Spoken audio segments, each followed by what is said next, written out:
You're about to walk into a room, an important meeting, a social event you've been slightly dreading, or maybe just a regular classroom. You take one last, quick look at yourself, and your heart sinks. There's a small, but to you, glaringly obvious coffee stain on your shirt. Or perhaps you just got a haircut you're not entirely sure about. Or, in a moment of pure clumsiness, you stumbled on your way in. Instantly, a switch flips in your brain. A hot wave of self-consciousness washes over you, intense and immediate. And a single, powerful thought takes over, drowning out all others. Everyone is going to notice. Everyone is staring. They're all thinking about how unprofessional or clumsy or utterly ridiculous I look right now. For the rest of your time in that room, and perhaps for the rest of the day, you feel a bright, imaginary spotlight following you.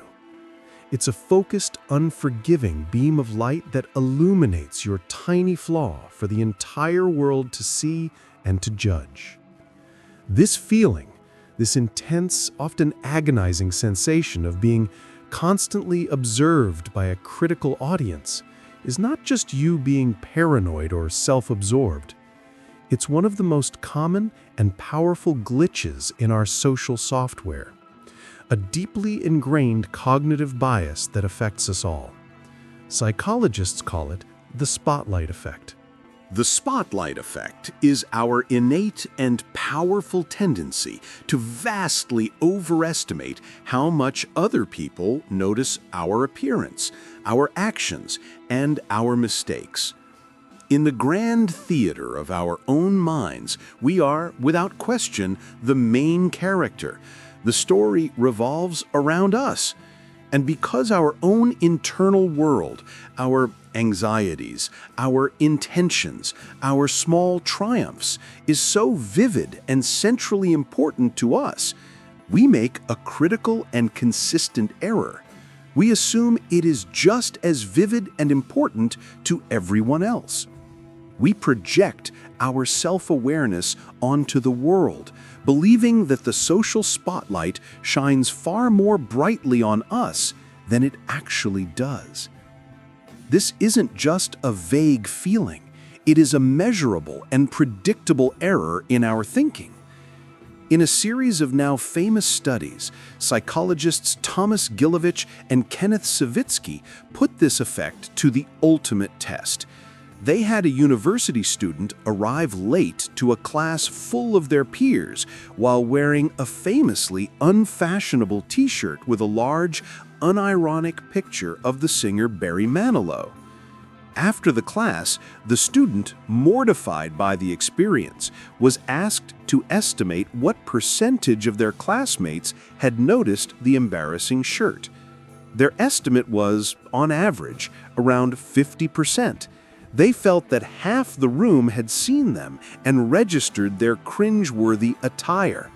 The reality, which was determined by actually asking the other students, the number was consistently less than 25%. The spotlight that felt like a stadium floodlight to the wearer was, in reality, a dim, flickering candle to the audience. This experiment perfectly captures the essence of the effect. The audience we fear, the jury we imagine is judging us, is almost always smaller, less attentive, and far more preoccupied than we believe. This is all rooted in a fundamental psychological principle, egocentric bias. We experience the entire universe from a single, unchangeable vantage point, our own. And we often fail to account for the simple but profound fact that everyone else is just as busy being the star of their own movie. So why is this illusion so powerful and so persistent?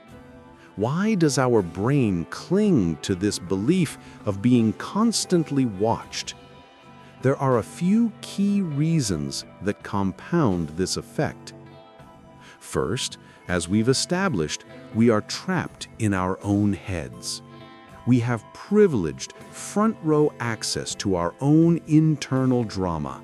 We know the entire backstory of that coffee stain. We know we were rushing. We know it's our favorite shirt. We feel the full force of the anxiety behind our bad haircut. We have an intimate, high-definition broadcast of our own life playing in our minds 24/7. But we consistently forget that other people do not have this access. To them, we are just one of hundreds, if not thousands, of pieces of visual and social information they process in a given hour. Your personal catastrophe is, to them, likely just a fleeting blip in their peripheral vision, if they notice it at all. They are far too busy worrying about the stain on their own shirt, a stain you almost certainly haven't noticed. Second, we suffer from something called the illusion of transparency. This is the pervasive and mistaken belief that our internal states, our anxiety, our embarrassment, our nervousness, our guilt, are leaking out and are clearly visible to those around us, as if our skin were made of glass. When we feel anxious giving a presentation, we are utterly convinced that everyone in the room can hear our heart pounding and see our hands trembling. We feel transparent. But in reality, study after study shows that people are terrible at reading our internal states. What feels like a seismic, Category 5 emotional event on the inside is often a completely invisible or barely noticeable tremor on the outside. The spotlight effect might seem like a minor social inconvenience, a simple quirk of human psychology, but its consequences can be profound and far-reaching.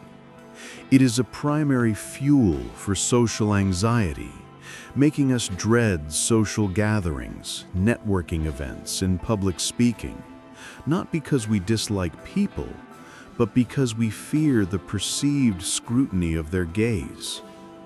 More importantly, it creates an intense fear of failure and a powerful sense of inhibition.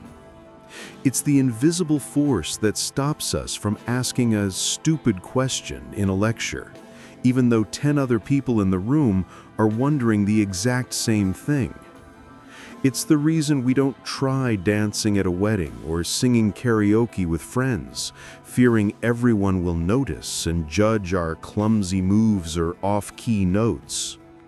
It's why we hesitate to share a creative, out-of-the-box idea at work, terrified that our colleagues will see it as foolish. The spotlight creates a prison of inaction, where the fear of being judged for a potential mistake prevents us from ever taking the risks necessary for learning, growth, and joy. It also pushes us relentlessly towards conformity. To avoid the harsh glare of the spotlight, we begin to sand down our own unique edges. We hide our unusual tastes, our quirky hobbies, and our true, unfiltered opinions. We opt instead to become a gray, unnoticeable, and safe part of the crowd, hoping to pass through life unobserved. In the long run, the spotlight doesn't just make us anxious, it slowly and silently robs us of our authenticity. So, how do we escape this imaginary prison? How do we turn off a spotlight that only exists and operates within our own minds? It requires a conscious and repeated shift in perspective, a deliberate effort to recalibrate our social brain. We can do this using 4 powerful techniques. First, the reality check, or decatastrophizing. When you feel the heat of the spotlight on you, you must actively challenge the story your anxious brain is telling you. A powerful way to do this is with the 10-10-10 rule. In 10 minutes, will you still be agonizing over this? In 10 hours, when they are at home with their families, will this moment even register in their memory? In 10 days or 10 weeks, will this tiny event have any significance whatsoever in the grand scheme of your life or theirs? The answer is almost always a resounding and definitive no. This technique doesn't just dismiss your feelings, it contextualizes them, shrinking the perceived catastrophe down to its actual insignificant size. Second, shift your focus outward. The spotlight effect is an intensely self-focused, internal state. The most direct and effective cure is to become intensely other-focused. When you enter a social setting, give yourself a mission that has nothing to do with you. Your mission is to discover something genuinely interesting about 3 different people, or to find someone who looks uncomfortable and make them feel welcome, or to listen to a conversation with the sole purpose of understanding, not of waiting for your turn to speak. When you are genuinely engaged in observing and connecting with the world around you, you have no cognitive bandwidth left to worry about how the world is observing you. You literally step out of your own spotlight by illuminating someone else's world for a while. Third, embrace the liberating freedom of good enough. The spotlight is fueled by perfectionism, the deep-seated belief that you must present a flawless, curated, and effortlessly competent version of yourself to the world at all times. This is an impossible and deeply exhausting standard. The truth is, nobody expects you to be perfect, and many people are actually put off by those who seem to be. Give yourself explicit permission to be human, to be imperfect, to be awkward. Tell the joke that doesn't quite land. Wear the shirt with a small wrinkle. Admit that you don't know the answer.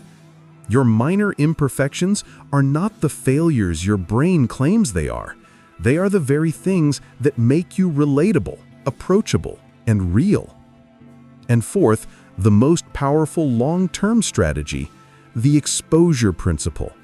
You must gently and repeatedly gather evidence to prove your anxious brain wrong. Do the thing you're afraid of in small, manageable doses. If you're afraid to speak in meetings, make it your goal to say just one thing. If you're afraid to go to parties, go for just 20 minutes. Each time you do this, you are conducting a behavioral experiment, and the data you collect is almost always the same. The world did not stop. The sky did not fall. Nobody pointed and laughed. With each new piece of evidence, the imaginary spotlight flickers and dims, its power over you weakening, until one day you realize you're no longer looking for it.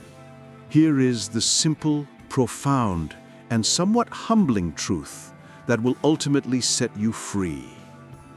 Nobody is thinking about you. Or, to be more precise, they are thinking about you far, far less than your egocentric brain can possibly comprehend.